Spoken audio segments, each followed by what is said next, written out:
Assalamualaikum warahmatullahi wabarakatuh. Selamat pagi anak-anak hebat. Bertemu lagi dengan saya Ibu Ria Rosita. Anak-anak, kita hari ini akan belajar tentang teori asal-usul nenek moyang bangsa Indonesia. Nah, menurut kalian dari manakah asal-usul nenek moyang kita? Coba dipikirkan. Banyaknya suku di Indonesia berdampak pada munculnya keberagaman bahasa daerah dan kebudayaan yang berlaku dalam kehidupan sehari-hari. Kekayaan ini juga bisa menjadi masalah apabila tidak bisa mengelola keragaman dengan perbedaan yang ada. Hal ini berkaitan dengan awal mula kedatangan suku bangsa dan kapan kedatangan mereka ke Kepulauan Indonesia.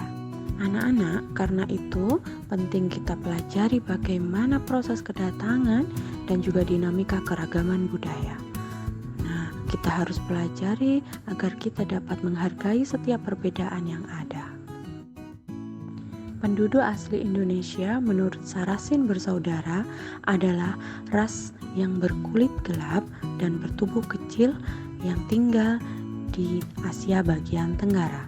Ketika zaman es mencair dan air laut naik sehingga membentuklah Laut Cina Selatan dan Laut Jawa sehingga memisahkan pegunungan vulkanik dari Kepulauan Indonesia dari daratan utamanya.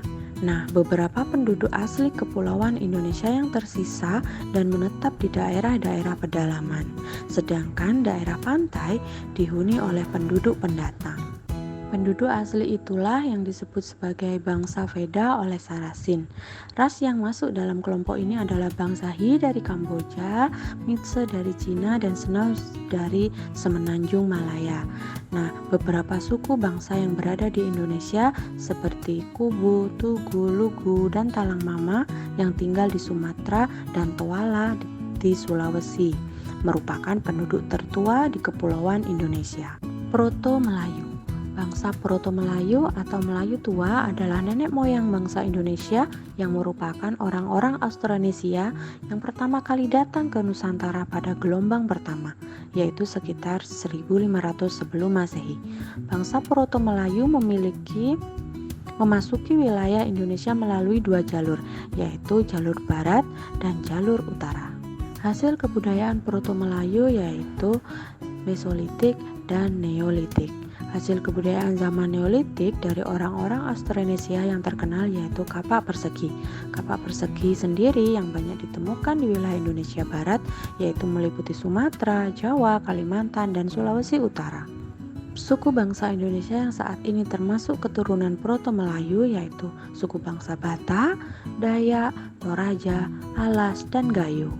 Deutero-Melayu. Deutero-Melayu merupakan ras yang datang dari Indochina bagian utara. Mereka membawa budaya berupa perkakas dan senjata dari besi di Kepulauan Indonesia atau yang disebut dengan kebudayaan Dongson. Peradaban mereka lebih tinggi daripada ras Proto-Melayu. Mereka dapat membuat perkakas dari perunggu. Suku bangsa Indonesia saat ini yang termasuk keturunan bangsa Melayu muda yaitu suku Jawa, Melayu, dan Bugis. Ras lain yang terdapat di Kepulauan Indonesia adalah ras Melanesoid. Mereka tersebar di lautan Pasifik, di pulau-pulau yang terletaknya sebelah timur Irian dan benua Australia. Di Kepulauan Indonesia mereka tinggal di Papua Barat, Ambon, Maluku Utara, dan NTT. Negrito dan Wedit. Sisa-sisa suku Wedoid hingga kini masih ada dan dapat kita temukan.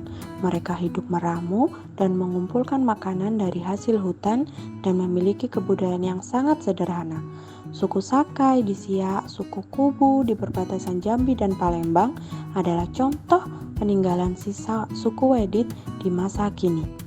Di Indonesia sudah tidak terdapat lagi sisa-sisa kehidupan suku Negrito, namun di pedalaman Malaysia dan Filipina, keturunan suku ini merupanya masih ada suku Semang di Semenanjung Malaysia dan suku Negro di Filipina, merupakan bukti nyatanya. Nah, anak-anak hebat, berdasarkan teorinya, asal-usul nenek moyang bangsa Indonesia terdapat 4 teori, yaitu teori Yunan, teori Taiwan, teori Afrika, dan teori Nusantara. Coba kalian diskusikan bersama kelompok kalian mengenai teori asal-usul nenek moyang bangsa Indonesia. Terima kasih, selamat belajar.